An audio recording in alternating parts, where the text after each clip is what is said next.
Hello दोस्तों, मैं हूं Shubham from लर्नो hub, the free learning platform जहां पर आप फिजिक्स, केमिस्ट्री, मैथ्स, बायोलॉजी सब कुछ पढ़ सकते हो absolutely for free at learnohub.com। तो चलो शुरू करते।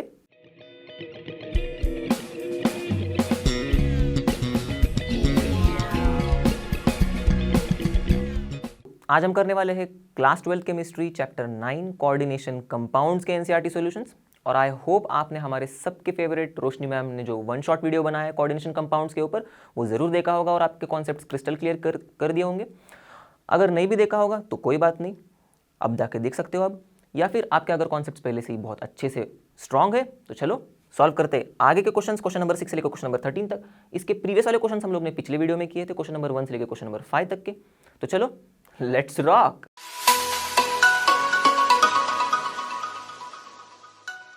चलो दोस्तों, तो देखते हैं पहला सवाल इस वीडियो का। Using IUPAC norms right the formulas for the following. Okay, तो अब इनका आईयूपीएसी नॉमेनक्लेचर और इसके बाद इनका फॉर्मूला वगैरह लिखना, तो ऐसा लगता है कि इनके जो बड़े बड़े नाम देख के कितने बड़े फॉर्मूलाज होंगे या फिर कितने डिफिकल्ट होंगे ऐसा लगने लगता है, पर कुछ नहीं।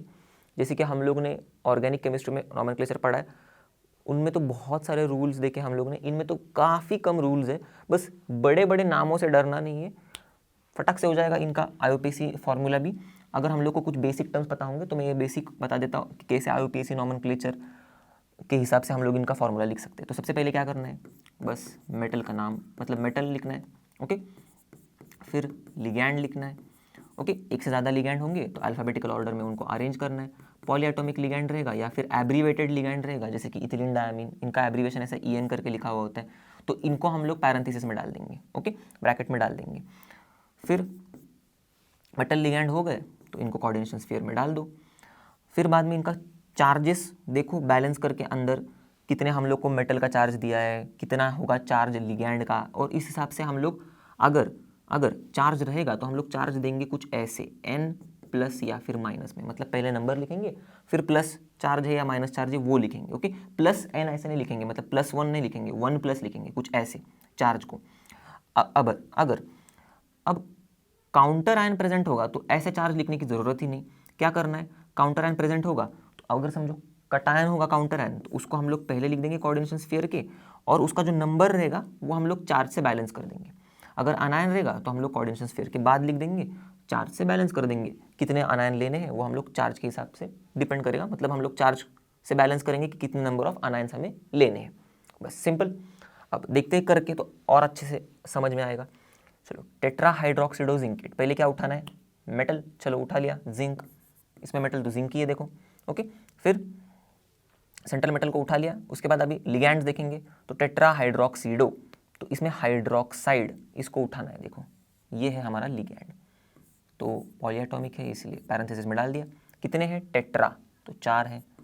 बस अब मेटल लिगैंड हो गए, और कुछ लिगैंड बचे हैं क्या, नहीं, मेटल ले लिया, लिगैंड ले लिया, डाल दो उसको कोऑर्डिनेशन स्फीयर में। ओके, अब जिंक के ऊपर कितना चार्ज दिया है, +2। यहाँ पर OH जो है -1 होता है, तो 4 OH मतलब -4, तो टोटल कितना होगा, -2। तो इस कॉम्प्लेक्स के ऊपर आएगा 2 माइनस चार्ज, पर ध्यान से देखना है काउंटर आयन है या नहीं है। काउंटर आयन नहीं है, चलो फिर हम लोग चार्ज दे सकते हैं इस कॉम्प्लेक्स को, और वो चार्ज होगा क्या, +2 - 4, 2 माइनस। ओके, -2 होता है, लिखते समय हम लोग n माइनस या फिर प्लस, तो 2 माइनस, तो ये हो गया हम लोग का फॉर्मूला इसके लिए। ओके, आगे बढ़ते हैं। पोटेशियम टेट्राक्लोराइडो पैलेडेट, पैलाडियम, चलो ले लिया मेटल। फिर टेट्राक्लोरिडो, तो देखो क्लोरिडो लिगैंड मिल गया, और इसके साथ हम लोग को काउंटर आयन भी दिया है देखो, तो चलो क्लोराइड ले लिया हम लोग ने। कितना कितना है, टेट्रा 4 है। मेटल हो गया, लिगैंड हो गया, कोऑर्डिनेशन स्फीयर में डाल दिया इसको। फिर अब देखेंगे चार्ज इस कोऑर्डिनेशन एंटिटी के ऊपर, तो पैलाडियम है +2। ओके, क्लोराइड के ऊपर -1 तो -4 हो जाएगा, तो +2 - 4 -2, तो इसके ऊपर टोटल -2 चार्ज आ जाएगा। पर रुकना है, देखना है कि काउंटर आयन है क्या, इस केस में है। तो काउंटर आयन अगर कटायन रहेगा तो हम लोग क्या करते, आगे लिख देते। अब इसका नंबर कैसे बैलेंस करेंगे, इस कॉम्प्लेक्स के ऊपर जो चार्ज है उसके हिसाब से बैलेंस करेंगे। तो इस कॉम्प्लेक्स के ऊपर कितना चार्ज है, देखो +2 - 4 हम लोग ने क्या लिया था, -2 चार्ज था, राइट, 2 माइनस था इन द शॉर्ट, तो 2 माइनसेस है, तो इसको हम लोग K+ कितने लेने पड़ेंगे, 2 लेने पड़ेंगे, तो K2 PdCl4 ये हो गया हम लोग का फॉर्मूला। ओके, अब डायामीन डाइक्लोरिडो प्लैटिनम, तो फिर से प्लैटिनम से शुरुआत करेंगे हम लोग, मेटल से। फिर डायामीन डाइक्लोरिडो, 2 लिगैंड्स हैं। अब रुकना है, थोड़ा ब्रेक लगाना है। 2 लिगैंड है, अल्फ़ाबेटिकल ऑर्डर में अरेंज करना है। तो नॉर्मली सीधे लाइन में ही दिया होता है क्योंकि ये IUPAC नेम्स ही होते हैं, ओके। पर फिर भी हम लोग को थोड़ा दिमाग शांति से रख के देखना है एक बार कि बाबा सीधे लाइन में दिया होगा, हम लोग को अल्फ़ाबेटिकल ऑर्डर में ही लिगैंड्स दिए होंगे या फिर नहीं दिए होंगे। हम लोग को तो लिखने हैं अल्फ़ाबेटिकल ऑर्डर में, तो एक बार चेक करके लेने। अब यहाँ पर देखो अमीन क्लोराइड अल्फ़ाबेटिकल ऑर्डर में ही है, तो पहले हम लोग अमीन लिखेंगे, ओके। अमीन मतलब अमोनिया, ओके। NH3 कितने दिए हैं, डाई, तो पॉलीएटॉमिक था, पैरेंथेसिस डाल दिया, डाई है। डाई क्लोरिडो तो क्लोराइड है, पॉलीएटॉमिक नहीं है, 2 है क्लोराइड, तो 2 डाल दिए। अब मेटल हो गया, लिगैंड्स हो गए, चलो कोऑर्डिनेशन स्फीयर डाल दिया, इनको कोऑर्डिनेशन स्फीयर में इनक्लोज कर दिया अभी। अब प्लैटिनम के ऊपर कितना है, +2, ओके। तो ये तो हमें पता है कि न्यूट्रल है, 0, और ये होगा -2, राइट, -1, 2 है तो -2 हो जाएंगे, तो +2 -2 बैलेंस हो गया पूरी तरह से। और काउंटर आयन है क्या यहाँ पर कुछ, तो काउंटर आयन की बात ही छोड़ दो, ये पूरा का पूरा जो है हमारा कोऑर्डिनेशन एंटिटीज़ के ऊपर 0 चार्ज है, ओके। तो इसको काउंटर आयन चिपकेगा ही नहीं, तो ये 0 है ऐसे ऊपर। तो हम लोग का फॉर्मूला कैसे हो गया, कुछ ऐसे, PTNH3 ट्वाइस Cl2, ये हो गया हम लोग का फॉर्मूला इस कोऑर्डिनेशन एंटिटी का या फिर कोऑर्डिनेशन कंपाउंड का, ओके। अब पोटेशियम टेट्रासाइनिडो निकलेट, निकल लेंगे हम लोग नहीं निकल लेंगे, निकल को लेंगे हम लोग, ओके। तो निकल लिया, फिर साइनिडो मिल गया एक लिगैंड, और कोई लिगैंड है क्या, नहीं है, चलो एक ही है लिगैंड, साइनाइड पॉलीएटॉमिक है, पैरेंथेसिस में डाल दिया। टेट्रा 4, ये कुछ ज़्यादा ही आगे आ गया, पैरेंथेसिस इधर ही रोक देना है आपको, ओके। 4 साइनाइड है, निकल हो गया, ओके। मेटल लिगैंड हो गए, डाल दो पैरेंथेसिस में, सॉरी डाल दो इनको कोऑर्डिनेशन स्फीयर में। फिर पोटेशियम भी दिया, काउंटर आयन भी दिया, पर पहले हम लोग चार्ज देखेंगे इस कॉम्प्लेक्स के ऊपर। तो निकल के ऊपर +2 है, साइनाइड के ऊपर पूरा का पूरा हो जाएगा -4, 4 साइनाइड इसलिए +2 -4, फिर से हो गया -2। तो इस कॉम्प्लेक्स के ऊपर -2 है, तो पोटेशियम कितने लगेंगे हम लोग, पोटेशियम मतलब काउंटर आयन हम लोग का कैसा है, पॉजिटिव वाला है, तो पहले लिख दिया। -2 है इसके ऊपर चार्ज, तो 2 K+ लगेंगे, तो हम लोग K2 लेंगे, बस खत्म हो गया हमारा फॉर्मूला, ओके। अब आते इसके ऊपर, पेंटामीन नाइट्रिटो ओ कोबाल्ट। तो इसके लिए थोड़ी जगह नहीं थी तो जगह कर ली इन दोनों को हटा के। अब देखते हैं पेंटामीन नाइट्रिटो ओ कोबाल्ट को, तो कोबाल्ट लिख देंगे पहले, कोबाल्ट मिल गया मेटल हम लोग का। फिर देखो नाइट्रिटो एक लिगैंड है, अमीन दूसरा लिगैंड है, 2 लिगैंड दिए हैं, अल्फ़ाबेटिकल ऑर्डर में अरेंज करेंगे तो देखो अमीन है पहले, फिर बाद में नाइट्रिटो आएगा, तो अमीन मतलब हम लोग का अमोनिया, चलो। फिर कितने हैं, पेंटा 5, नाइट्रिटो ओ, अब ध्यान में रखना है ये एम्बिडेंटेड लिगैंड है, हम लोग ने पढ़ा है। अब नाइट्रिटो ये वाला जो है ये ऑक्सीजन से जुड़ रहा है, ओके, ये हम लोग का लिगैंड, तो हम लोग लिखते समय कैसे लिखेंगे इसको, जानबूझ के ONO ऐसे लिखेंगे, ओके, क्योंकि ये ऑक्सीजन से जुड़ रहा है कोबाल्ट को, इसीलिए हम लोग उसको ऐसे लिखेंगे, ये दिखाने के लिए, ओके। अब हो गए लिगैंड, हो गया दोनों भी, मेटल हो गया, चलो कोऑर्डिनेशन स्फीयर में डाल दिया लिगैंड और मेटल को। अब चार्जेस को देखना है, काउंटर आयन तो कोई है नहीं है, तो अब हम लोग को चार्जेस को ही बैलेंस करना है और इस कोऑर्डिनेशन स्फीयर के ऊपर चार्ज देना है। तो कोबाल्ट के ऊपर क्या है, +3, ये तो न्यूट्रल है अमोनिया, और ये NO2 इसके ऊपर -1 होता है, ओके। तो +3 -1 +2 हो गया, तो ये हो गया हम लोग का फॉर्मूला।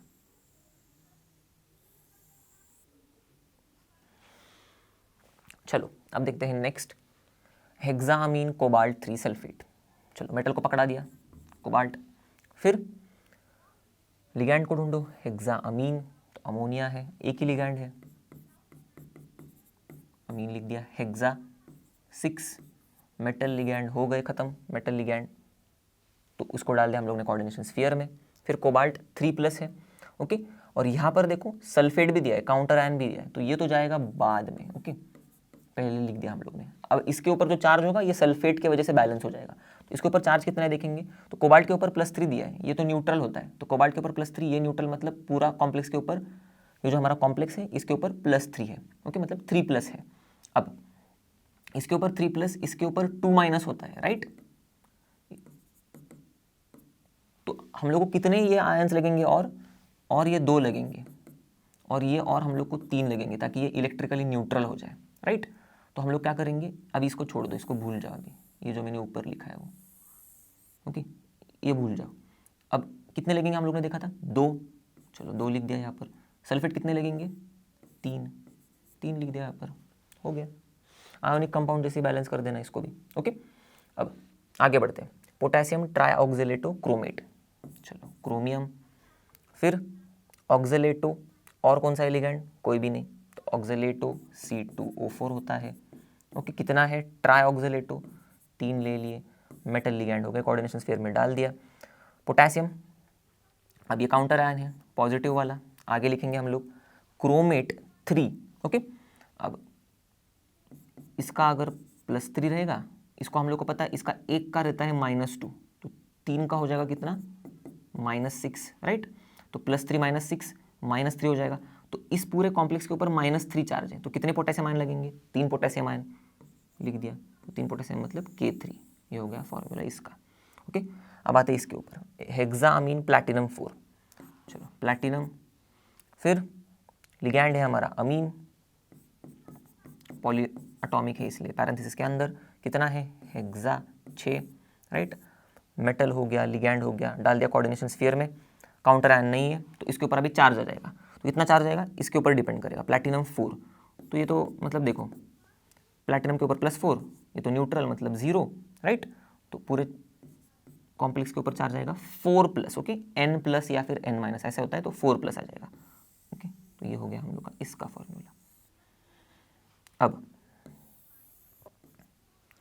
टेट्राब्रोमेडो क्यूपरेट, कॉपर को पकड़ लिया, फिर लिगैंड कौन सा है ब्रोमाइड, और 4 है, चलो ब्रोमाइड 4 है, डाल दिया कोऑर्डिनेशन स्फीयर में, फिर क्यूपरेट 2, ओके, इसके ऊपर -4 आ जाएगा, मतलब ये पूरा -4 देगा, क्यूपरेट 2 बोला है मतलब +2 होगा, +2 -4 -2 हो जाएगा, तो टोटल चार्ज कितना होगा 2-, ये हम लोग का इसका फॉर्मूला। अब पेंटाअमीन नाइट्रिटो N कोबाल्ट, अब पहले कोबाल्ट को पकड़ लेंगे, कोबाल्ट, फिर अमीन और नाइट्रिटो, 2 लिगैंड्स दिए, देखो इसमें से पहले हम लोग अमीन को ही पकड़ेंगे, अल्फाबेटिकल ऑर्डर से जाएंगे तो, राइट। तो अमीन आ जाएगा पहले, कितने अमीन दिए हम लोग को, पेंटा अमीन दिए, राइट। अब नाइट्रिटो N बोला है, तो नाइट्रिटो का हम लोग ने पहले भी एग्जांपल देखा था जहां पर नाइट्रिटो O बोला था, अब N बोला है तो हम लोग N टर्मिनल से जोड़ेंगे ना कोबाल्ट को, तो इसलिए N पहले लिख देंगे, बाकी के 2 ऑक्सीजन ऐसे ही लिख देंगे बाहर, ओके। पॉलीएटॉमिक पैरेंथेसिस में डाल दिया, ओके। तो अमीन हो गया, नाइट्रिटो हो गए, देखो अमीन नाइट्रिटो हो गया, पेंटा अमीन नाइट्रिटो N भी हो गया ठीक से। अब इसको हम लोग कोऑर्डिनेशन स्फीयर में डाल देंगे, राइट। काउंटर आयन कोई प्रेजेंट है नहीं, तो हम लोग क्या करेंगे, चार्ज को बैलेंस करेंगे, कॉम्प्लेक्स के ऊपर चार्ज दे देंगे या फिर कोऑर्डिनेशन एंटिटी के ऊपर चार्ज दे देंगे, तो कोबाल्ट 3+ है, अमोनिया 0 होगा, इसके ऊपर -1 चार्ज होता है, राइट। तो +3 -1 +2, तो 2+, ये होगा इसके ऊपर चार्ज, और ये होगा हम लोग क्या फॉर्मूला। चलो तो बढ़ते हैं नेक्स्ट सवाल पर, using IUPAC norms right the systematic names of the following, okay. तो अब तक हम लोगों ने इनके नामों से इनके फॉर्मूला की डिस्कवरी कर ली, अब इनके फॉर्मूला से इनके नाम डिस्कवर कर लेते।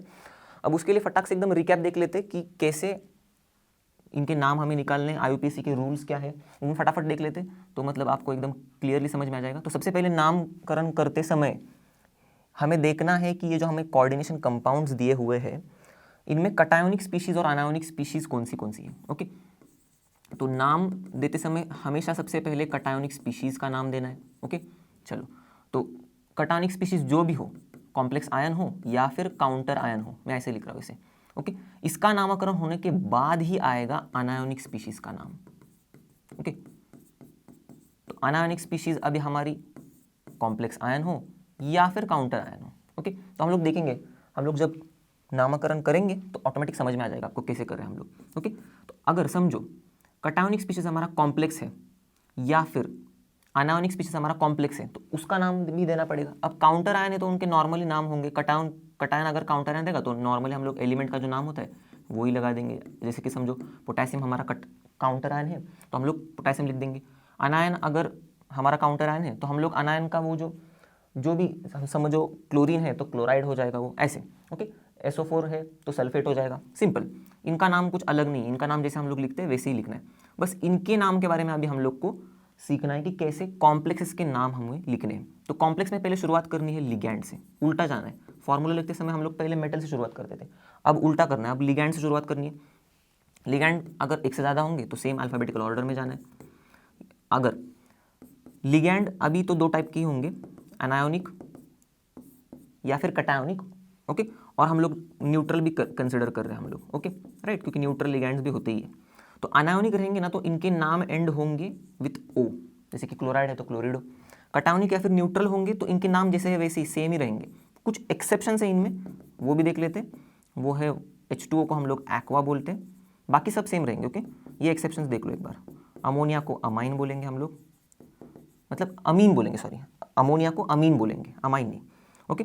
फिर नाइट्रोजन मोनोऑक्साइड को नाइट्रोसिल और कार्बन मोनोऑक्साइड को कार्बोनिल बोलेंगे, ओके। फिर अब ये एनायोनिक कटायोनिक लिगैंड का केस हो गया। अब एक से ज़्यादा लिगैंड होंगे तो क्या करेंगे, सिंपल, हम लोग प्रीफिक्स जो है वो मोनो, अब मोनो तो होगा नहीं, ओके, डाई होगा, ट्राई होगा या फिर टेट्रा हो जाएगा, जितने भी होंगे तो, ओके। अगर नाम में ही प्रीफिक्स है कुछ, जैसे कि इथिलीन डाई अमीन, नाम में ही डाई आ गया तो फिर से कैसे डाई यूज करेंगे, अगर दो इथिलीन डाई अमीन है तो डाई इथिलीन डाई अमीन, ठीक नहीं लग रहा है ना, इसीलिए ऐसे केसेस में हम लोग बिस ट्रिस टेट्राकिस ऐसा कुछ यूज करते, ओके। तो ये भी अलग एक चीज़ है, जब आएंगी ये सब चीज़ें तब हम लोग यूज़ करेंगे, ज़रूरत पड़ेगी तब। अब लिगैंड का पूरा नामकरण खत्म यहाँ पर, अब शुरू करेंगे मेटल का नामकरण। तो चलो मेटल में क्या करना है, तीसरा पॉइंट में, मेटल में भी अगर मेटल कॉम्प्लेक्स कटायन में होगा या फिर कटायोनिक कॉम्प्लेक्स में होगा तो उसका नाम सेम ही रहेगा, ओके। अगर कोबाल्ट है तो कटायोनिक कॉम्प्लेक्स में तो कोबाल्ट ही रहेगा, उसका नाम हम लोग कोबाल्ट ही लिखेंगे। अनायोनिक कॉम्प्लेक्स में रहेगा तो हम लोग इसके नाम को थोड़ा बदल देंगे, आखिर में एट लगा देंगे, खा लेगा वो मेटल कुछ ना कुछ, ओके। तो कोबाल्ट रहेगा अनायोनिक कॉम्प्लेक्स में तो कोबाल्टेट हो जाएगा वो, ऐसे। और कुछ अनायोनिक कॉम्प्लेक्सेस में हम लोग लैटिन नेम्स भी लिखते हैं, ओके, जैसे कि आयरन का फेरेट वगैरह, ओके। अब इनका नामकरण हो गया तो बाद में इनके आगे देना है हमें ऑक्सीडेशन स्टेट, इसका तो पैरेंथेसिस में लेना है ऑक्सीडेशन स्टेट, अंदर जो भी नंबर लिखेंगे रोमन न्यूमरल्स में लिखना है, ओके। अब ये मेटल की भी कहानी खत्म। अब एक लास्ट पॉइंट देख लेते हैं, अगर कॉम्प्लेक्स न्यूट्रल हो तो बस ये तो बात ही नहीं रहेगी, फिर कटायोनिक स्पीशीज अनायोनिक स्पीशीज, डायरेक्टली हम लोग कॉम्प्लेक्स का नामकरण से शुरू करेंगे और खत्म कर देंगे कहानी को, ओके। अब देखते हैं इनके नाम कैसे लिखने हैं, अब आपको क्लियर होगा रहेगा। अब सॉल्व करके देखेंगे तो और अच्छे से क्लियर हो जाएगा। तो शुरुआत कैसे करेंगे, कटायोनिक अनायोनिक स्पीशीज से। तो हमारा कटायोनिक स्पीशीज कौन सा है, कॉम्प्लेक्स। चलो तो कॉम्प्लेक्स के नामकरण से शुरू करेंगे। अब कॉम्प्लेक्स के नामकरण में पहले लिगैंड, तो कितने लिगैंड है यहाँ पर, या फिर लिगैंड कौन सा है पहले ये ढूंढेंगे। तो ये अमोनिया लिगैंड है हमारा, और कोई लिगैंड नहीं है तो अल्फाबेटिकल ऑर्डर की बात छोड़ दो, एक ही है। तो अमोनिया को हम लोग ने क्या देखा था, अमीन देखा था, ओके। तो हम लोग लिखेंगे अमीन। फिर कितने हैं, 6 है तो हेक्सा अमीन, बरोबर। अब आगे लिगैंड हो गया, मेटल के पास जाएंगे हम लोग। मेटल क्या है हमारा, कोबाल्ट। अब ऐसा इसलिए लिखा कोबाल्ट क्योंकि ये देखो कटायोनिक कॉम्प्लेक्स है। फिर आगे देना है इसका ऑक्सीडेशन स्टेट। तो ऑक्सीडेशन स्टेट कैसे पता चलेगा, कॉम्प्लेक्स के ऊपर का चार्ज पता चल गया तो ऑक्सीडेशन स्टेट इसका भी पता चलेगा। कॉम्प्लेक्स के ऊपर का चार्ज कैसे पता चलेगा, ये देखो क्लोराइड आयन से कितने हैं, 3 है तो 3- है इसके ऊपर, तो कॉम्प्लेक्स के ऊपर कितना होगा, 3+ होगा। अमोनिया तो न्यूट्रल होता है तो इसका मतलब कोबाल्ट के ऊपर कितना चार्ज है, 3, रोमन न्यूमरल में डाल दिया 3। और बचा क्या, ये क्लोराइड आयन से, तो कितने हैं वो बताने नहीं हमें, हम लोग ने देखा था फॉर्मूला में भी, हम लोग को ज़रूरत नहीं पड़ती कितने हैं बताने की, क्योंकि हम लोग ये चार्ज से पता करते हैं कि कितने क्लोराइड आयंस होंगे, ओके, काउंटर आयन में। तो ये लास्ट में हम लोग ने काउंटर आयन वाला अनायोनिक स्पीशीज लिख दिया। देखो ये पूरा कटायोनिक स्पीशीज का हम लोग ने नामकरण कर लिया, बाद में अनायोनिक स्पीशीज, ओके। नॉर्मल सा लिख दिया नाम, जैसे कि क्लोराइड है तो वैसे ही क्लोराइड ही रखेंगे हम लोग, कुछ चेंजेस नहीं होंगे। अब आगे बढ़ते हैं नेक्स्ट पे। सेम देखो ये भी कटायोनिक कॉम्प्लेक्स ही है, बाजू में अपना अनायोनिक स्पीशीज़ है हमारे पास, अनायोनिक काउंटर आयन। तो फिर से लिगैंड से शुरू करेंगे। अब लिगैंड में भी एक से ज़्यादा लिगैंड, देखो अमोनिया है, क्लोराइड है, मिथाइल अमाइन है, ओके, ये मिथाइल अमाइन है। तो नाम अल्फ़ाबेटिकल ऑर्डर में, तो पहले अमीन ही आएगा देखो, फिर क्लोराइड आएगा सी, फिर मिथाइल अमाइन। तो लाइन में ही लगा दिया इन लोग ने, अच्छा ही किया हम लोग के लिए। चलो तो हम लोग भी शुरू करते। तो अमोनिया है तो कितना होगा, ये अमोनिया है तो क्या होगा, अमीन होगा, और कितने हैं, 2 है तो डायमीन से शुरू करेंगे हम लोग, डाई अमीन। फिर उसके बाद हम लोग ने क्या देखा था, हम लोग इसको लेंगे तो क्लोराइड है हमारा, पर याद रखना है हमें लिगैंड अनायोनिक हो या अनायोनिक हो तो एंड करेंगे नाम को ओ से, क्लोरिडो हो जाएगा वो, ओके। उसको एकदम फैंसी नाम दे देंगे हम लोग। फिर मिथाइल अमाइन, तो ऐसे लिख देंगे इसको क्योंकि ये तो न्यूट्रल लिगैंड है हमारा, मिथाइल अमाइन, ओके। फिर आएगा क्या हमारा मेटल, तो मेटल होगा ये प्लैटिनम, ओके। अब क्योंकि ये कटायनिक कॉम्प्लेक्स, ओके, तो नाम वैसे लिखेंगे हम लोग मेटल का प्लैटिनम। और अब इसके ऊपर का चार्ज, मेटल के ऊपर का चार्ज, अगला स्टेप, तो चार्ज कैसा पता चलेगा, ये तो -1 है, ये +1 हो जाएगा, ये न्यूट्रल है, ये -1, ये भी न्यूट्रल, ओके। तो -1 बाहर आएगा तो क्या होगा, +1 +1 +2 हो जाएगा। तो पूरा कॉम्प्लेक्स के ऊपर, सॉरी बाहर आ जाएगा तो +2 हो जाएगा, कॉम्प्लेक्स के ऊपर नहीं, प्लैटिनम का हम लोग ने ऑक्सीडेशन स्टेट निकाल लिया ऐसे। तो कॉम्प्लेक्स के ऊपर +1 था, इसकी मदद से हम लोग ने प्लैटिनम के ऊपर का ऑक्सीडेशन स्टेट निकाले, वो है 2। तो हम लोग क्या करेंगे, प्लैटिनम फिर आगे लिखेंगे 2, ओके। तो यहाँ पर जगह नहीं है तो मैंने यहाँ पर नीचे लिख दिया, प्लैटिनम के आगे ही 2 आएगा एक ही लाइन में, और फिर आगे आएगा हमारे अनायोनिक स्पीशीज का नाम, वो होगा हमारा क्लोराइड, ओके। चलो अब इसका नाम देखते हैं। अब ये तो सिर्फ कॉम्प्लेक्स कटायन ही है, तो अनायन की बात ही छोड़ दो, हम लोग शुरुआत वैसे भी कटायन से ही करते हैं, कटायनिक स्पीशीज से। अब कॉम्प्लेक्स है तो फिर से लिगैंड से शुरुआत करेंगे, कितने हैं, 6 है। कौन सा लिगैंड है, वाटर है, पर उसको नाम क्या देते हैं हम लोग, एक्वा, ओके। तो चलो हेक्सा, 6 है इसलिए हेक्सा, फिर एक्वा। कुछ परेशानी नहीं, देखो हेक्सा एक्वा, कुछ ए को नहीं मिटाना है, ए ज़्यादा नहीं लेना है या फिर ए कम नहीं लेना है, ई कम नहीं, मतलब ई कम नहीं करना है, जैसे नाम है वैसे लिखना है, हेक्सा एक्वा बस। फिर टाइटेनियम, क्योंकि देखो लिगैंड का हो गया हमारा नामकरण। अब आएगा मेटल, तो मेटल है टाइटेनियम, क्योंकि कॉम्प्लेक्स कटायन है, नाम वैसे रहेगा। अब ये तो न्यूट्रल है, तो कॉम्प्लेक्स के ऊपर 3+ चार्ज है, तो इसके ऊपर कितना होगा, 3, तो ऑक्सीडेशन स्टेट भी निकाल लिया हम लोग ने 3। बस आयन वगैरह कुछ लिखने की ज़रूरत नहीं है, क्योंकि अंडरस्टूड है ये, हम लोग इस नाम से हम लोग इसके स्पीशीज तक पहुंच जाएंगे, ओके। चलो छोटा सा था, अब आगे देखते हैं। CONH3 ClNO2, ये पूरा एक साथ, और फिर Cl। तो शुरुआत फिर से करेंगे कैसे, ये कटायनिक कॉम्प्लेक्स दिख रहे, बाहर अनायनिक स्पीशीज क्लोराइड है, तो हम लोग कॉम्प्लेक्स से शुरू करेंगे, कॉम्प्लेक्स में लिगैंड से शुरू करेंगे। लिगैंड भी देखो नाम लाइन से जुड़े हुए, अमाइन तो मतलब अमोनिया है तो अमाइन हो गया ये, ओके, अमीन हो गया सॉरी। फिर क्लोराइड हो गया, ओके। फिर नाइट्रिटो हो गया, ये क्लोरिडो और नाइट्रिटो, तो लाइन में ही देखो A, फिर C, फिर N, ओके। तो लिखते समय ऐसे ही लिखना है इनको एकदम लाइन में। तो कितना है, 4 अमोनिया है, तो फिर क्या होगा, टेट्रा अमोनिया को हम लोग लिखते हैं अमीन। फिर क्लोराइड है ये, उसके बाद अल्फाबेटिकल ऑर्डर में तो क्लोराइड हो जाएगा क्लोरिडो, ये होगा नाइट्रिटो। अब थोड़ा ध्यान देना है, ओके, ये थोड़ा सा मज़ेदार केस है। देखो हम लोग ने पढ़ा है एम्बिडेंटेड लिगैंड है नाइट्रिटो, एक तो N से जुड़ेगा या फिर O से जुड़ेगा। अब यहाँ पर क्या दिख रहा है फॉर्मूला में, ये N से जुड़ा हुआ है कोबाल्ट से, तो इसलिए हम लोग नाइट्रिटो को आगे क्या लिखेंगे, हम लोग ने पढ़ा है नाइट्रिटो N लिखेंगे। फिर अब लिगैंड की कहानी तो खत्म हो गई, तीनों भी लिगैंड के नामकरण हो गए। अब आएंगे कोबाल्ट के ऊपर, तो फिर लिखेंगे हम लोग सिर्फ कोबाल्ट ही, क्योंकि ये कटायोनिक स्पीशीज़ ही है, राइट। अब कोबाल्ट क्या आ गया, उसका ऑक्सीडेशन स्टेट, तो देखो यहाँ पर इसका है -1, इसका भी -1, और ये तो न्यूट्रल, तो इसके ऊपर है -1, तो पूरे कॉम्प्लेक्स के ऊपर हो जाएगा +1। अब इसका निकालना है, मतलब -1 होगा -2, बाहर जाएगा +2 +2 +1 +3, तो कोबाल्ट हो गया 3। और लास्ट में अनायोनिक स्पीशीज का नाम वो है क्लोराइड। चलो हो गया खत्म। चलो तो देखते हैं अभी next complexes, next coordination compound के नाम। तो मैंगनीज H2O6 2+, अब ये छोटे छोटे हैं, इनका नाम भी हम लोग देख लेंगे। अभी ये कटायनिक कॉम्प्लेक्स से शुरू इससे ही करेंगे। फिर लिगैंड आएगा सबसे पहले, कितने लिगैंड है, 6 है, हेक्सा, एक्वा, मैंगनीज, ओके, क्योंकि ये कटायनिक कॉम्प्लेक्स है, ओके। लिगैंड मेटल हो गया, फिर मैंगनीज के ऊपर का चार्ज, अब ये न्यूट्रल है तो +2 ही होगा चार्ज, खत्म, ओके। नेक्स्ट NiCl4 पूरा कॉम्प्लेक्स है 2-, सेम जाएगा, इसका आएगा टेट्रा। लिगैंड से शुरू करेंगे तो 4 क्लोराइड है, टेट्रा क्लोरिडो, फिर अब ये अनायन है, थोड़ा ध्यान देना है, ऐसे ब्रेक लगाना है, क्योंकि फटाफट एकदम हाँ सब कटायन कटायन थे लिख दिया सबका नाम। निकल, निकल को अभी सिर्फ निकल लिख दोगे तो हो जाएगा फिर प्रॉब्लम, क्योंकि यहाँ पर निकल 8 हो जाएगा, ये निकल खा लेगा कुछ ना कुछ, क्योंकि यहाँ पर ये अनायोनिक कॉम्प्लेक्स है। ओके, मेटल का नाम 8 से एंड होगा।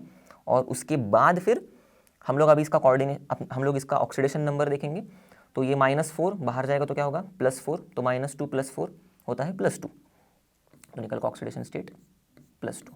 ओके, आयन वगैरह कुछ लिखना नहीं, मैंने प्रीवियस वाले भी इसमें बता दिया है, कुछ ज़रूरत नहीं है, वो हम लोग इस नाम से भी ऐसे पता लगाते कि ये कॉम्प्लेक्स आयन ही है। ओके, अब NiNH36 पूरे कॉम्प्लेक्स के अंदर, फिर Cl2। ओके, तो इसमें देखो लिगैंड से शुरू करेंगे, क्योंकि देखो ये कॉम्प्लेक्स जो है हमारा कटायनिक कॉम्प्लेक्स है। ओके, तो कॉम्प्लेक्स के नाम से शुरू करेंगे तो पहले लिगैंड से शुरू करेंगे, हेक्सा अमीन। ओके, फिर निकल है, यहाँ पर निकल को सिर्फ निकल ही रहने देना है क्योंकि कटायनिक कॉम्प्लेक्स है। फिर ऑक्सीडेशन स्टेट, तो ये तो न्यूट्रल है, क्लोराइड के 2 है मतलब -2, तो इसके ऊपर आएगा +2, तो निकल के ऊपर आएगा +2, तो 2 हो जाएगा। और फिर क्लोराइड, खत्म। अब COEN3 पूरा कॉम्प्लेक्स के अंदर 3+। अब ये तो है इथिलीन डायमीन। ओके, पर देखो नाम में क्या है, इथिलीन डायमीन। अब इसीलिए हम लोग क्या यूज़ करेंगे, वही जो हम लोग ने देखा था बिस, ट्रिस, ये सब। अब यहाँ पर कितने हैं, 3 हैं, तो ट्रिस यूज़ करेंगे हम लोग। ओके, ये कटायनिक कॉम्प्लेक्स से शुरुआत इससे करेंगे, कटायनिक कॉम्प्लेक्स के अंदर लिगैंड से शुरू करेंगे। लिगैंड में अभी कितने लिगैंड है, ट्रिस। ये इथिलीन डायमीन है, पर हम लोग IUPAC नॉमेनक्लेचर लिख रहे हैं, भूलना नहीं है, तो नाम एकदम IUPAC के ही होने चाहिए। Ethane 1,2 diamine. Okay, diamine. Okay, यहाँ पर अमीन मत कर देना, गड़बड़ हो जाएगा। ओके, नहीं तो डबल M लगा दोगे तो प्रॉब्लम हो जाएगा। ये तो हमारा अपना ये अपना कोवैलेंट कंपाउंड है ये। Okay, NH2CH2 NH2। अब ट्रिस, ये हो गया लिगैंड का नाम हो गया पूरा, इथेन 1,2 डायमीन। फिर कोबाल्ट, कोबाल्ट वैसे रहेगा क्योंकि कटायनिक कॉम्प्लेक्स है। और उसके बाद ऑक्सीडेशन स्टेट उसका, तो ये तो न्यूट्रल होता है, तो इसके ऊपर ऑक्सीडेशन स्टेट पूरा कॉम्प्लेक्स के ऊपर जो चार्ज है वही होगा उसका चार्ज, तो 3। और कुछ नहीं लिखना है, आयन वगैरह, खत्म। ओके, अब ये तो हमें सबको पता है, बहुत ही जाना पहचाना ऐसा कंपाउंड है और काफ़ी सिंपल सा भी है। इसको देख के खुशी होती होगी आपको शायद, मुझे तो हुआ करती थी पहले जब कोऑर्डिनेशन कंपाउंड पढ़ा नहीं था तब। तो क्या शुरू करेंगे हम लोग, ये तो कॉम्प्लेक्स है नॉर्मल, तो सिर्फ लिगैंड और मेटल का नाम लिख देंगे आप लोग, खत्म। तो लिगैंड है ये हमारा CO, कार्बन मोनोऑक्साइड, पर बोला क्या था, कार्बोनिल लिखना है इसे। ओके, इसका नाम बदल दिया इन लोगों ने। तो कार्बोनिल कितने हैं, 4 है, तो टेट्रा कार्बोनिल। और फिर निकल, अब यहाँ पर निकल का ऑक्सीडेशन स्टेट देखेंगे तो क्या होगा, 0 होगा, क्योंकि कॉम्प्लेक्स न्यूट्रल है, ये भी न्यूट्रल है, खत्म। चलो तो देखते हैं नेक्स्ट सवाल। List various types of isomerism possible for coordination compounds, giving an example of each. तो अब कोऑर्डिनेशन कंपाउंड्स 2 टाइप के आइसोमेरिज्म दिखाते हैं, वो तो होते हैं स्टीरियो आइसोमेरिज्म और स्ट्रक्चरल आइसोमेरिज्म। अब स्टीरियो आइसोमेरिज्म में दो टाइप और होते हैं, मतलब 2 क्लासिफिकेशन और हैं, ज्योमेट्रिकल आइसोमेरिज्म और ऑप्टिकल आइसोमेरिज्म। और स्ट्रक्चरल आइसोमेरिज्म में भी 4 और टाइप के आइसोमेरिज्म हैं। तो पहले हम लोग स्टीरियो आइसोमेरिज्म देखेंगे, बाद में स्ट्रक्चरल आइसोमेरिज्म के ऊपर जाते हैं। तो स्टीरियो आइसोमेरिज्म मतलब इनके जो आइसोमर्स होंगे या फिर जो कंपाउंड्स होंगे, ओके, उनके मॉलिक्यूलर फॉर्मूलाज तो सेम होंगे, केमिकल बॉन्ड्स भी सेम होंगे, पर जो अरेंजमेंट है लिगैंड्स का इन कोऑर्डिनेशन कंपाउंड्स में, वो अरेंजमेंट स्पेस में अलग होगा, मतलब स्पेशल अरेंजमेंट जो है लिगैंड्स का वो अलग अलग होगा। ओके, तो पहला है ज्योमेट्रिकल आइसोमेरिज्म, तो एकदम क्विकली देखेंगे हम लोग, इतना इन डेप्थ में जाएंगे नहीं, बस कॉन्सेप्ट आपका क्लियर हो जाएगा उतना कि ज्योमेट्रिकल आइसोमेरिज्म मतलब ऐसा आइसोमेरिज्म होता है इसमें लिगैंड का जो ज्योमेट्रिकल अरेंजमेंट है ये अलग अलग होगा कंपाउंड्स में। ओके, तो चलो अब एग्जाम्पल देना है तो एकदम सिंपल सा एग्जाम्पल ही ले लेते हैं हम लोग, काफ़ी सारे एग्जाम्पल है। तो कोऑर्डिनेशन नंबर 4 का हम लोग एकदम सिंपल सा MX2L2 ले लेते हैं। ओके, अब ये X और L कैसे है, यूनिडेंटेड है दोनों भी। ओके, ये इंपॉर्टेंट है बताना कि ये लिगैंड्स कैसे है, यूनिडेंटेड है, डाइडेंटेड है, क्या है। ओके, अब यूनिडेंटेड है MX2L2 कोऑर्डिनेशन नंबर 4, तो इनका क्या होगा, एक तो हम लोग X को एक साथ एक बाजू पर रखेंगे एडजेसेंट पोजीशन में, तो एल भी क्या हो जाएगा, एक ही बाजू पर जाएगा। और क्या कर सकते हैं हम लोग, एक्स को ऑपोजिट डाल सकते हैं एक दूसरे के, ओके। तो एल भी क्या हो जाएगा, ऑपोजिट ही जाएगा। तो इसको हम लोग बोलते हैं ट्रांस, सबको पता है हमें, और इसको बोलते हैं सिस। तो इसका एग्जाम्पल एक ले लेते हैं, अब एग्जाम्पल पूछा है हमसे तो PT, okay, NH3 twice Cl2, okay. Formula भी इनके नामकरण के अनुसार ही लिखना है। देखो अमाइन पहले आएगा, फिर बाद में क्लोरिडो आएगा, इसीलिए अमाइन बाद में Cl2, पहले Cl2 बाद में अमाइन नहीं लिखूंगा, वो अच्छा नहीं लग रहा है, अच्छा नहीं होगा, मतलब करेक्ट नहीं होगा वो, ओके। तो चलो अब इसको सेम, तो सिस फॉर्म में PT, तो NH3 के टर्म्स में हम लोग लिखते हैं NH3 एक साइड पे, ये क्लोराइड एक साइड पे, ये हो गया सिस, और फिर से PT, समझो क्लोराइड को मैंने इस साइड लिया, ये दोनों साइड एक साथ थे, एक ही साइड पर एडजेसेंट थे, अब मैंने अपोजिट कर लिया क्लोराइड को, ओके, और यहाँ पर मैंने अमोनिया को अपोजिट कर लिया, ओके। तो आप ऐसे भी बोल सकते हो कि मैंने यहाँ पर अमोनिया के टर्म्स में सिस बताया था, तो ये अमोनिया के टर्म्स में ही ट्रांस भी हो गया, या फिर क्लोराइड के टर्म्स में सिस है ये, तो ये क्लोराइड के टर्म्स में भी ट्रांस हो गया, ओके। चलो देखते हैं ऑप्टिकल आइसोमेरिज्म, ये दूसरा है टाइप स्टीरियो आइसोमेरिज्म का।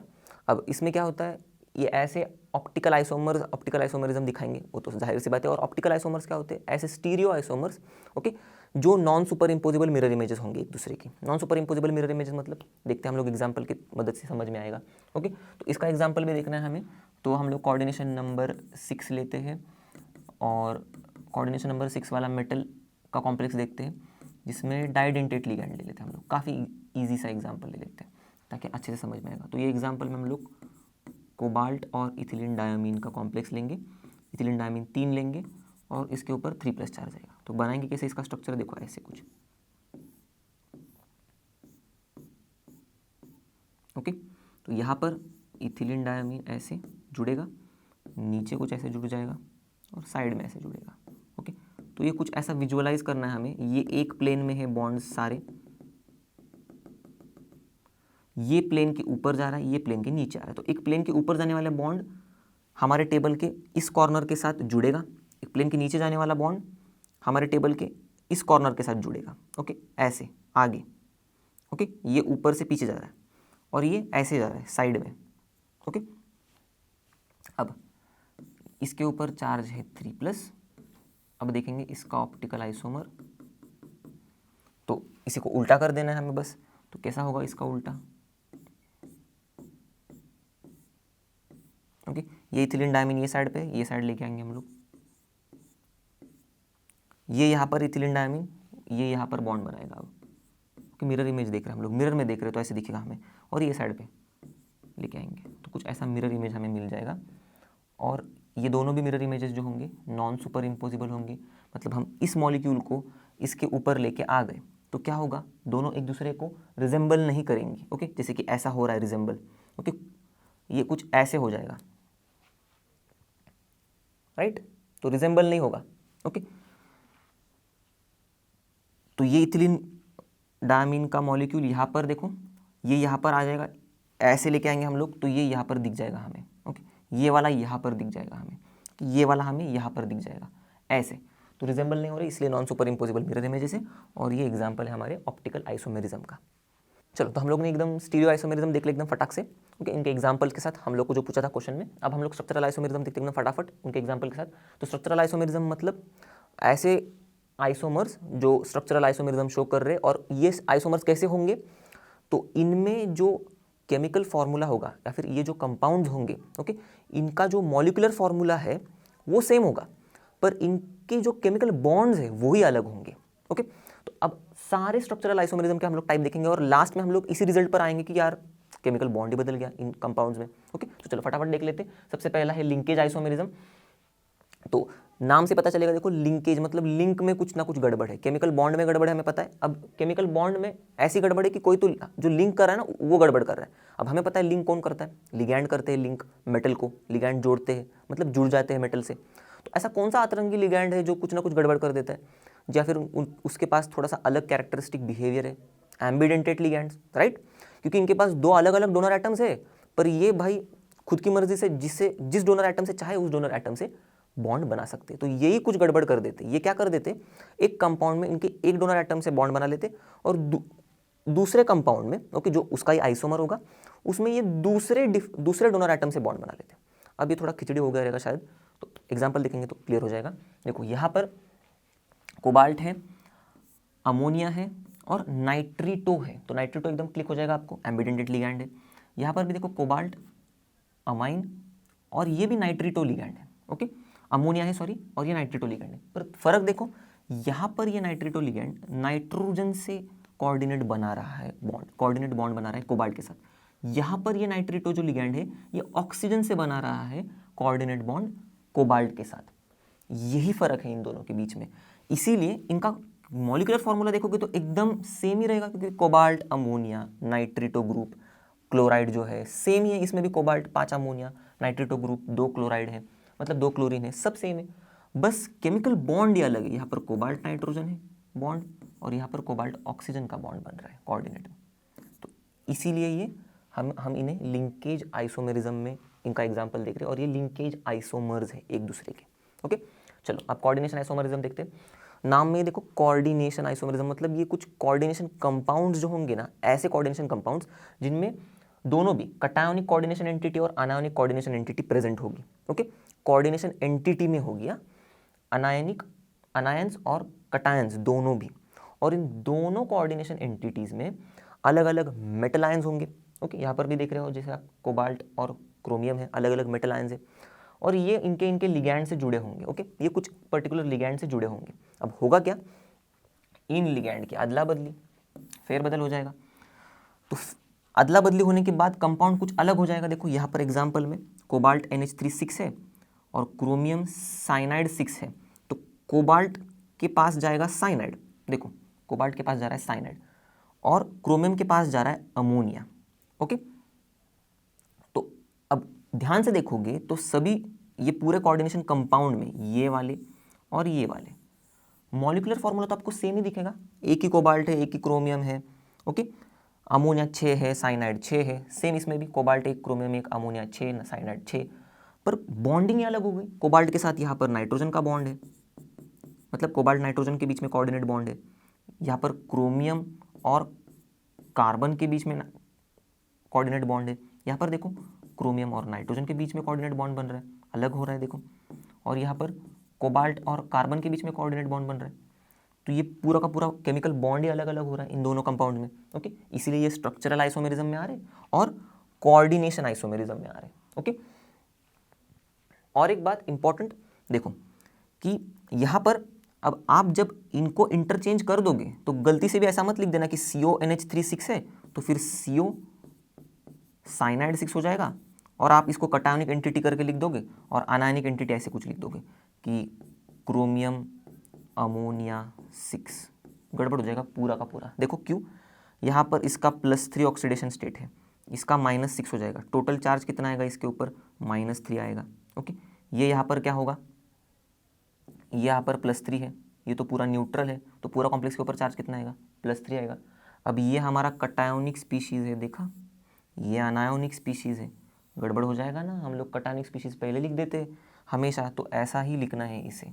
यहाँ पर देखो कटायोनिक स्पीशीज़ पहले ही लिखा हुआ है CrNH3 और बाद में अनायोनिक स्पीशीज़ हम लोग ने लिखा हुआ है COCN6, ओके। चलो अब देखते हैं आयोनाइजेशन आइसोमेरिज्म। तो आयोनाइजेशन आइसोमेरिज्म मतलब ऐसे आइसोमर्स जो अलग अलग आयंस दे देते हैं, ओके, सॉल्यूशन में।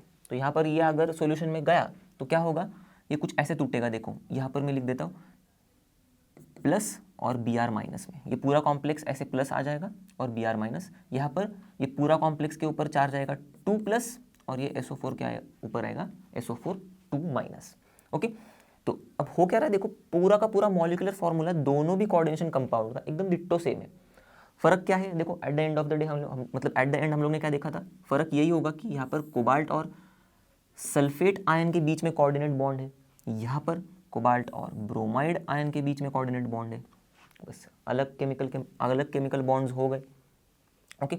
और एक इंटरेस्टिंग बात इनमें ऐसा होता है कि ये ऐसे क्यों बिहेव कर रहे हैं आयोनाइजेशन आइसोमर्स, ऐसे क्यों मतलब हो रहे हैं ये एक दूसरे से अलग, ओके, क्योंकि में जो एक काउंटर आयन होगा, ओके, जैसे कि एग्जांपल के तौर पर लेते हैं हम लोग, समझो ये M, ये X, ओके, ये Y, ये दो लिगैंड्स हैं MXY, और बाहर है हमारा काउंटर आयन, ओके। तो इसको हम लोग लेते हैं चलो A, ओके, L नहीं लेते, वो फिर कन्फ्यूजन हो जाएगा। अब होगा क्या, इस A के पास ना कुछ सुपर पावर्स होंगी, जैसे कि सुपर कैरेक्टर्स के पास होती है, आपको तो पता ही है, नाम नहीं लूँगा मैं। तो ये सुपर पावर्स से क्या करेगा, अंदर के लिगैंड को डिस्प्लेस कर देगा, और ये जो काउंटर आयन है खुद, वो खुद लिगैंड बन जाएगा, कुछ ऐसे MXA, और Y को बाहर भेज दिया, मतलब जादू ही कर दिया इसने। तो इसके वजह से कुछ ऐसे कंपाउंड्स बनते हैं, कोऑर्डिनेशन कंपाउंड्स, जो एक दूसरे के आइसोमर्स होते हैं, और इन्हीं को कहते हैं आयोनाइजेशन आइसोमेरिज्म। इन्हीं को कहते हैं आयोनाइजेशन आइसोमर्स, और ये दिखाते हैं आयोनाइजेशन आइसोमेरिज्म, ओके। चलो तो आगे देखते हैं सॉल्वेट आइसोमेरिज्म। तो जब वाटर एज अ सॉल्वेंट हम लोग यूज़ करेंगे तो ये सॉल्वेट आइसोमेरिज्म हाइड्रेट आइसोमेरिज्म हो जाता है। अब इम्पॉर्टेंट इसमें है क्या, कि जो सॉल्वेंट मॉलिक्यूल्स होंगे, तो दो जो कंपाउंड्स होंगे कोऑर्डिनेशन कंपाउंड्स, इनमें फ़र्क यही होगा कि इनमें जो सॉल्वेंट मॉलिक्यूल्स होंगे, ये तो एक तो ये डायरेक्टली बॉन्डेड होंगे मेटल से, या फिर थोड़े फ्री सॉल्वेंट मॉलिक्यूल्स में भी एग्जिस्ट कर सकते हैं कोऑर्डिनेशन कंपाउंड में, कुछ ऐसे, ओके, फ्री सॉल्वेंट मॉलिक्यूल्स में भी एग्जिस्ट कर सकते हैं। यही फर्क होगा इन सॉल्वेट आइसोमर्स में। तो एग्जांपल देखेंगे तो क्लियर हो जाएगा। देखो यहाँ पर हम लोग ने लिया है वाटर एज अ सॉल्वेंट। तो वाटर क्या है, एक कंपाउंड में वाटर डायरेक्टली बॉन्डेड है मेटल से, ओके, 6 के 6 वाटर मॉलिक्यूल्स, क्लोराइड बाहर है, और दूसरे कंपाउंड में 5 वाटर मॉलिक्यूल्स डायरेक्टली बॉन्डेड है, एक वाटर मॉलिक्यूल जो बचा है ना, वो ऐसे बाहर फ्री सॉल्वेंट मॉलिक्यूल के फॉर्म में ऐसे बाहर चिपक गया है इस कोऑर्डिनेशन कंपाउंड से। तो हो क्या रहा है, देखो इनका मॉलिक्यूलर फॉर्मूला देखोगे तो एकदम डिट्टो सेम आ जाएगा। क्रोमियम 1 है, 6 वाटर मॉलिक्यूल्स, 3 क्लोराइड, 3 क्लोरीन, यहाँ पर भी क्रोमियम 1, 6 वाटर मॉलिक्यूल्स और 3 क्लोरीन।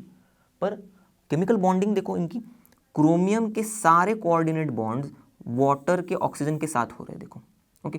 पर यहाँ पर क्रोमियम के 5 कोऑर्डिनेट बॉन्ड जो है वो ऑक्सीजन के साथ हो रहे हैं, और छठवां जो कोऑर्डिनेट बॉन्ड है वो क्लोरीन के साथ बन रहा है। क्यों? क्योंकि यहाँ से एक वाटर जा रहा है बाहर, तो क्लोरीन वही चांस देख के अंदर आ जा रहा है, ओके। तो इसीलिए ये कुछ ऐसे डिफर करेंगे एक दूसरे से, और ऐसे ही आइसोमर्स को हम लोग कहते हैं सॉल्वेट आइसोमर्स, जो सॉल्वेट आइसोमेरिज्म शो करते हैं। चलो देखते हैं नेक्स्ट सवाल। How many geometrical isomers are possible in the following coordination entities. तो ये पहला कोऑर्डिनेशन एंटिटी दिया है। अब ये कुछ ऐसे फॉर्मेट में है, देखो M लिगैंड के 3 मॉलिक्यूल्स होंगे ऐसे, मतलब डाइडेंटेट लिगैंड होंगे ऐसे 3, ओके। तो ऐसे कॉम्प्लेक्सेस हमें पता है कि ज्योमेट्रिकल आइसोमर्स नहीं देते, क्योंकि हम लोग ये जो डाइडेंटेट लिगैंड है इसके पोजीशन को हम लोग ना सिस में रख पाते, ना ट्रांस में रख पाते, मतलब ना एडजेसेंट रख पाते इनको, ना ही इनको हम अपोजिट रख पाते, तो ना सिस ट्रांस बनेगा, ना फेशियल मेरिडोनियल आइसोमर बनेगा, ओके। अब आगे देखते हैं कोबाल्ट NH3 अब ये वाला जो है ये इस फॉर्म में है, देखो MX3L3, ओके। और ये दोनों भी जो है X और L, ये यूनिडेंटेट लिगैंड्स है। अब हमने पढ़ा है कि ऐसे कॉम्प्लेक्सेस हमें फेशियल और मेरिडोनियल आइसोमर्स देते हैं, ओके। ये सिस ट्रांस नहीं देंगे, पर फेशियल और मेरिडोनियल आइसोमर्स देंगे। तो कितने आइसोमर्स हो गए? 2। तो इसका आंसर 2 होगा। और इसका थोड़ा फेशियल और मेरिडोनियल आइसोमर कैसे होगा वो भी देख लेते हैं। अब बन रहा है आइसोमर तो फटाक से देख लेते हैं। तो ये कोबाल्ट है कुछ ऐसे, ओके, यहाँ पर भी, और 3 अमोनिया 3 क्लोरीन है। तो हम लोग क्लोरीन को यहाँ पर ले लेते हैं ऐसे, 3 क्लोरीन को, और ये जो अमोनिया के नाइट्रोजन है इन्हें हम लोग फेसेस पर ले लेते हैं, ओके, ऑक्टाहेड्रन के। और इस केस में क्लोरीन अमोनिया के मॉलिक्यूल्स ऐसे सेंटर में, ओके, और क्लोरीन। अब देखो ये है हमारा एक प्लेन। अब इसके प्लेन में ये हमारा ऑक्टाहेड्रन का फेस है, ऑक्टाहेड्रन का एक फेस, नीचे वाला फेस ऐसे, ओके। ये आगे वाला फेस है, ये पीछे वाला फेस है ऐसे, मतलब साइड वाला फेस है, ओके। ये पीछे वाला फेस होगा ऐसे, ओके। ऑक्टाहेड्रन को देखोगे तो ध्यान से, तो कुछ ऐसे फेस के ऑक्टाहेड्रन के, अगर लिगैंड के जो डोनर एटम्स है वो तीनों भी कॉर्नर ऑक्यूपाई कर रहे हैं ऑक्टाहेड्रन फेस के, तो ऐसे आइसोमर को हम लोग बोलते हैं फेशियल आइसोमर, ओके, FAC। और यहाँ पर देखो ये जो लिगैंड्स हैं ये मेरिडियन पोजीशन ऑक्यूपाई कर रहे हैं ऑक्टाहेड्रन की, मतलब बीच वाला जो प्लेन है इसमें है, ओके, और मेरिडियन पोजीशन ऑक्यूपाई कर रहे हैं, बीच वाला पोजीशन ऑक्यूपाई कर रहे हैं, तो इसीलिए हम लोग ऐसे आइसोमर को कहते हैं मेरिडोनियल, मेरिडोनियल आइसोमर, इनको ऐसे MER करके डिनोट करते हैं हम लोग, ओके। तो इसका आंसर होगा 2। चलो देखते हैं नेक्स्ट सवाल। Draw the structures of optical isomers of, पहला ये कॉम्प्लेक्स दिया है हमें, तो कॉम्प्लेक्स किस फॉर्म में है देखते हैं हम लोग, एकदम सिंप्लीफाई करने के लिए हमें याद आ जाएगा एकदम। तो ये मेटल है, लिगैंड हमारा डाइडेंटेट है, 3 है ये ऐसे, तो हमें पता है कि ऐसा कॉम्प्लेक्स कैसे बनाते हैं हम लोग ऑप्टिकल आइसोमर में। हम लोग ने थोड़े पिछले एग्जाम्पल में देखा था, अभी पिछले सवाल में ही, कि ये ज्योमेट्रिकल आइसोमेरिज्म तो शो नहीं करता, पर ऑप्टिकल आइसोमेरिज्म कैसे शो करेगा देखते हैं। देखो चलो, तो स्ट्रक्चर बनाना है, चलो क्रोमियम, ओके, कोऑर्डिनेशन नंबर 6 ही होगा क्योंकि डाइडेंटेट लिगैंड है, 3 डाइडेंटेट लिगैंड, तो कोऑर्डिनेशन नंबर 6 मतलब ऑक्टाहेड्रन।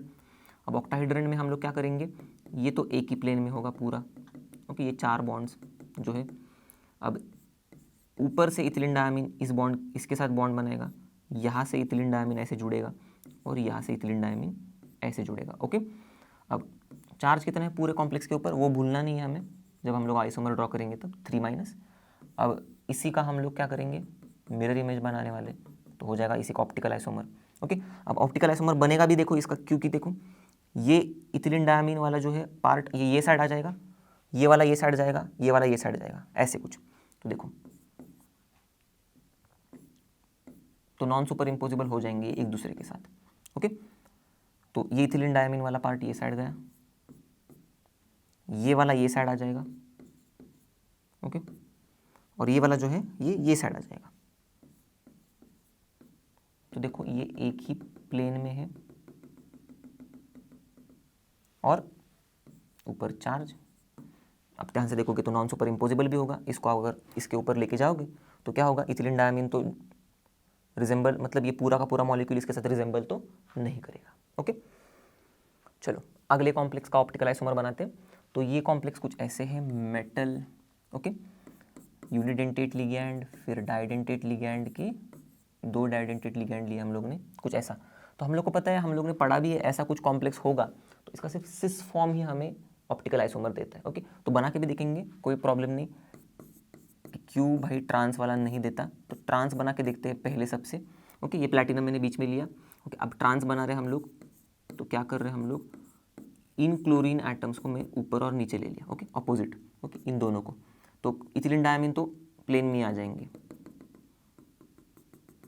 तो होगा क्या, देखो ये पूरा का पूरा आपको ऐसे दिख रहा है। अब इसी का मिरर इमेज बनाने की मुझे ज़रूरत ही नहीं है, क्योंकि मिरर इमेज बनाने के बाद सेम ही इमेज होगा इस साइड पर भी, पूरी की पूरी तरह से सुपर इम्पोज होगा।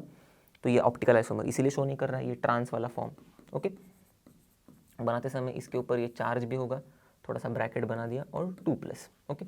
अब सिस वाला फॉर्म कैसे शो कर रहा है ऑप्टिकल आइसोमर, ये हमारा आंसर है एक्चुअल में, ये तो बस मैंने बनाने के लिए दिखाया था कि क्यों नहीं ट्रांस शो कर रहे हैं। अब सिस वाला फॉर्म देखेंगे हम लोग,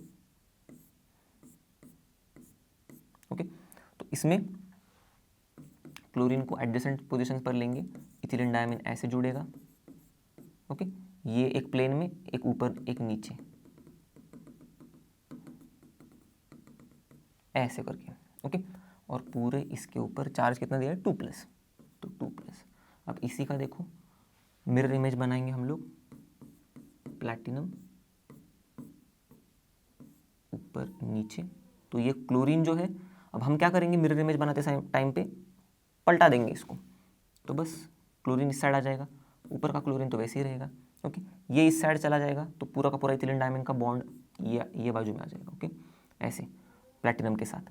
ये वाला इस साइड चला जाएगा, तो कुछ ऐसे हो जाएगा, देखो, ओके। ये एक प्लेन में है,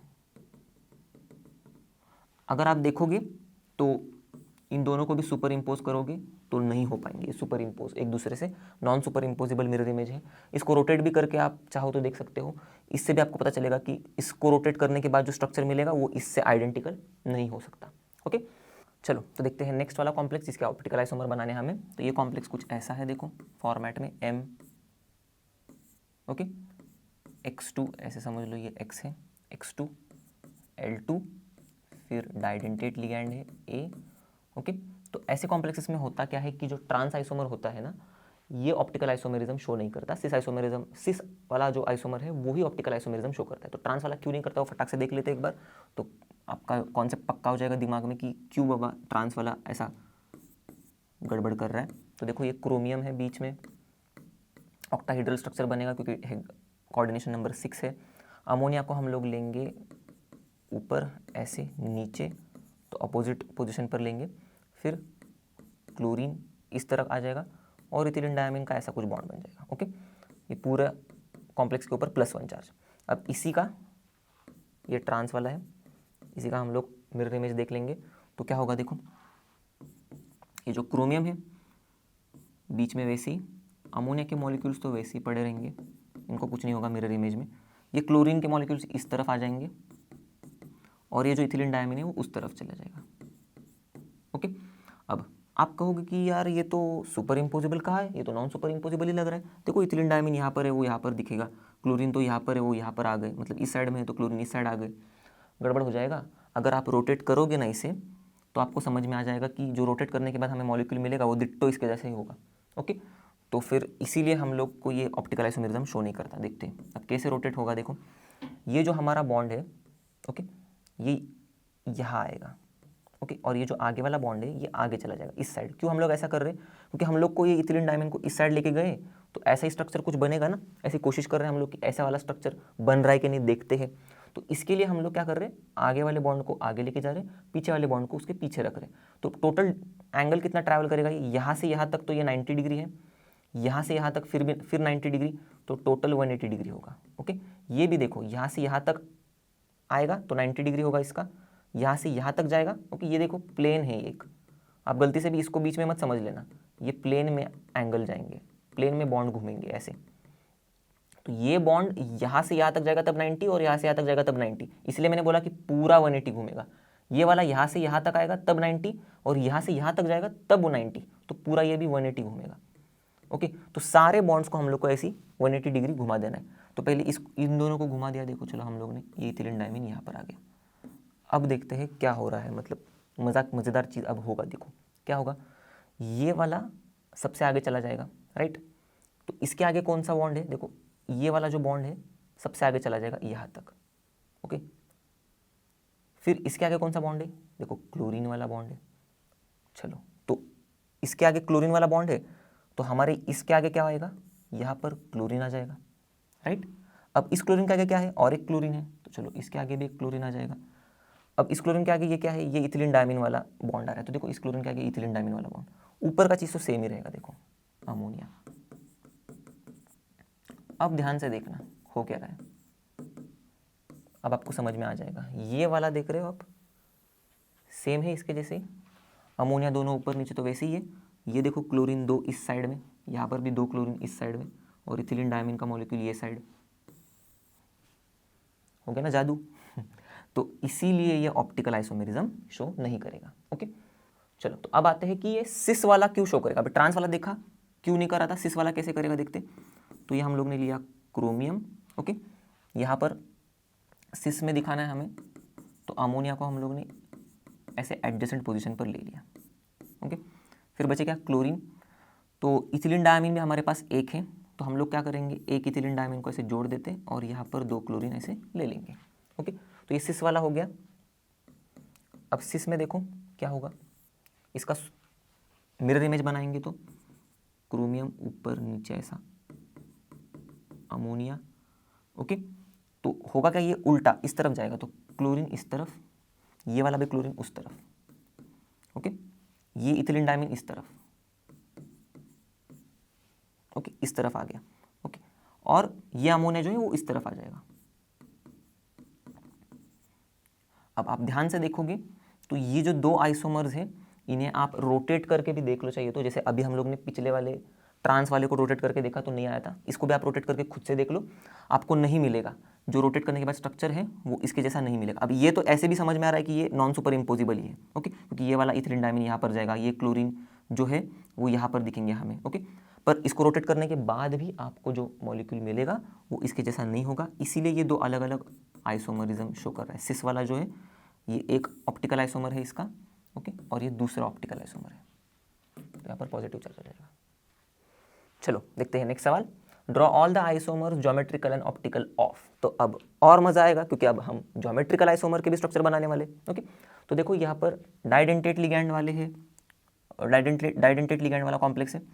MX2 लिगैंड के जो है 2 लिगैंड्स है हमारे पास, 2 डाइडेंटेट लिगैंड्स है कुछ ऐसे। चार्ज का छोड़ दो, तो ये कुछ ऐसा है, ये इसको भूल जाओ। तो कुछ ऐसा फॉर्मूला है हमारा। अब इसके हम लोग पहले ज्योमेट्रिकल आइसोमर्स बना के देखते हैं। ओके, तो कैसा होगा देखो, Cl2 2 है तो पक्का सिस आइसोमर तो बनेगा, और ट्रांस भी बनेगा क्योंकि 2 हमें अच्छे से आइडेंटिकल लिगैंड्स मिल गए हैं। ओके, तो पहले हम लोग सिस वाला बना लेते हैं। तो कोबाल्ट बीच में ले लिया मैंने।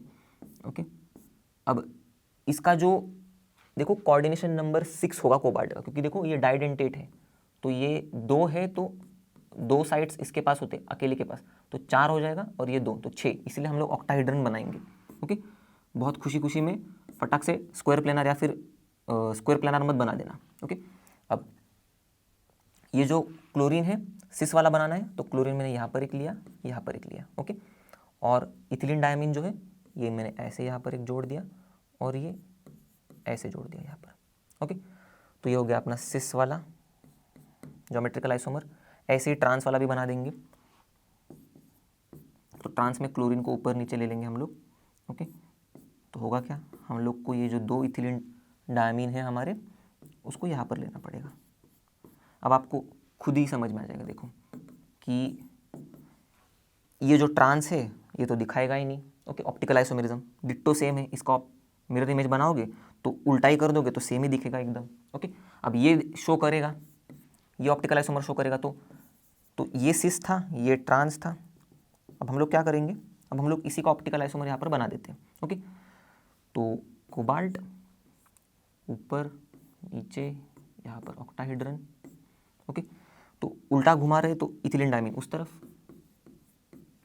ये इस तरफ आ जाएगा इथिलीन डायमीन, फिर क्लोरीन इस तरफ, ऊपर वैसे ही क्लोरीन है प्लस चार्ज। ओके, तो आप इसको अगर रोटेट करके भी देखोगे तो भी आपको रोटेट करने के बाद जो मॉलिक्यूल मिलेगा वो इसके जैसा नहीं होगा, इससे रिसेंबल नहीं करेगा। तो ये 2 ऑप्टिकल आइसोमर हो गए और ये 2 ज्योमेट्रिकल आइसोमर हो गए, सिस और ट्रांस।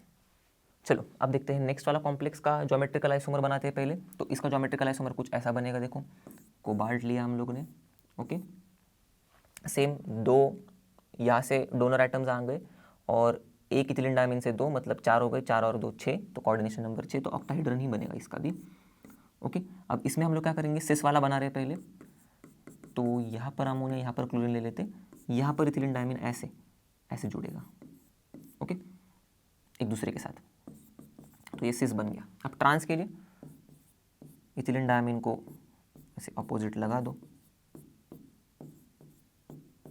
ओके, और ये ऊपर NH3 नीचे Cl, तो ये हो जाएगा ट्रांस। ओके, चार्ज है इसके ऊपर तो 2+, ये भी 2+, तो बन गए ज्योमेट्रिकल आइसोमर। अब यहाँ पर आपको देख के पता चल जाएगा, देखो ये तो देगा नहीं हमें ऑप्टिकल आइसोमर, तो यही देगा हमें ऑप्टिकल आइसोमर, राइट। तो ये एक ऑप्टिकल आइसोमर हो गया इसका, और दूसरा ऑप्टिकल आइसोमर हम लोग बनाते हैं इसका, सेम कोबाल्ट ऐसे ही, इथिलीन डायमीन ऐसे जुड़ेगा, ये साइड जाएगा तो ओके, ये वाला इथिलीन डायमीन ये साइड जा रहा है। ओके, ऊपर अमोनिया ऐसे, ये वाला क्लोरीन ये साइड आ गया। ओके, ये वाला इथिलीन डायमीन इस साइड जाएगा, बस। तो प्लेन दिखाना है आपको, मतलब आपको समझ में आया इसलिए मैं दिखा रहा हूँ। अब हम लोगों ने काफ़ी सारे स्ट्रक्चर्स देख लिए हैं, और आपने चैप्टर भी अच्छे से पढ़ा होगा, तो आपको एकदम फटाक से समझ में भी आ जाएगा। ओके,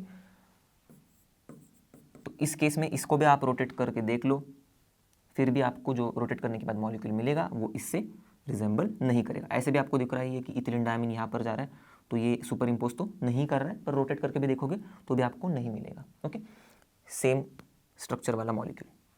चलो, तो मज़ा आ रहा है। अब और एक कॉम्प्लेक्स का बना देते हैं हम लोग, ज्योमेट्रिकल आइसोमेरिज्म, ज्योमेट्रिकल आइसोमर और ऑप्टिकल आइसोमर। तो देखो इसके ज्योमेट्रिकल आइसोमर से शुरुआत करते हैं। पहले दिया है CONH3 2Cl2, तो सिस वाला बनाते हैं, तो अमोनिया को एडजेसेंट में ले लो। ओके, बचेगा क्या, इथिलीन डायमीन का मॉलिक्यूल एक ही है इसमें, तो हम लोग यहाँ पर लगा देते इसे, और ये जो क्लोरीन है ये नीचे। ओके, चार्ज कितना है +1 कॉम्प्लेक्स के ऊपर, तो ये हो जाएगा सिस, क्योंकि अमोनिया का भी पोजीशन देखो यहाँ पर एडजेसेंट ही है, क्लोरीन का भी पोजीशन एडजेसेंट ही है। ओके, ट्रांस वाला देख लेते, विथ रिस्पेक्ट टू अमोनिया हम लोग पोजीशन को चेंज कर देते, तो अमोनिया ऊपर नीचे। ओके, अब यहाँ पर क्या होगा, इथिलीन डायमीन मॉलिक्यूल को हम लोग ऐसे बना देते और क्लोरीन ऐसे और ऐसे। ओके, तो अब इन स्ट्रक्चर्स को देख के तो आपको पता चल गया रहेगा कि ये जो ट्रांस वाला मॉलिक्यूल है ये हमें ऑप्टिकल आइसोमर नहीं देगा, क्योंकि अगर हम लोग इसका बना भी लेंगे ऑप्टिकल आइसोमर, ओके, तो ये हमें सुपर इम्पोज तो नहीं करेगा, मतलब सुपर इम्पोज तो नहीं होगा डायरेक्टली ऐसे देखने जाएंगे तो, पर उसको हम लोग अगर रोटेट करेंगे उस स्ट्रक्चर को, जैसे कि हम लोग ने प्रीवियस एग्जाम्पल्स में देखा है, तो उस स्ट्रक्चर को रोटेट करने के बाद ये जो ट्रांस वाला आइसोमर है, रोटेट करने के बाद जो मॉलिक्यूल मिलेगा ये इसके साथ ही सिमिलर पाया जाएगा, एकदम सुपर इम्पोज हो जाएगा। तो इसीलिए ये ट्रांस वाला आइसोमर शो नहीं करता। आप खुद से देख सकते हो, ट्राई करके बना के देखो इसका मिरर इमेज, और उसको रोटेट करके देखो कुछ ऐसे कि इस स्ट्रक्चर को रिजेंबल कर रहा है कि नहीं, चेक करने के लिए, तो हो जाएगा रिजेंबल। ओके, अब ये जो सिस वाला है यही हमें ऑप्टिकल आइसोमर शो करेगा, ऑप्टिकल आइसोमरिज्म दिखाएगा सिस वाला। तो इसका जो दूसरा ऑप्टिकल आइसोमर है वो बना लेते हैं हम लोग, तो कुछ यहाँ पर ऐसे इथिलीन डायमीन जाएगा। ओके, ये साइड से इस साइड जाएगा, शिफ्ट होगा, अमोनिया इस साइड आ जाएगा और क्लोरीन जो है वो इस साइड आ जाएगा। ओके, ऊपर अमोनिया नीचे क्लोरीन। तो इसको अगर आप ट्राई करोगे, रोटेट करने की कोशिश करोगे, तो ये सुपर इम्पोज नहीं होगा।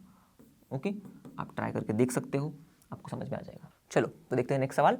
Right all the geometrical isomers of ये वाला complex and how many of this will exhibit optical isomers.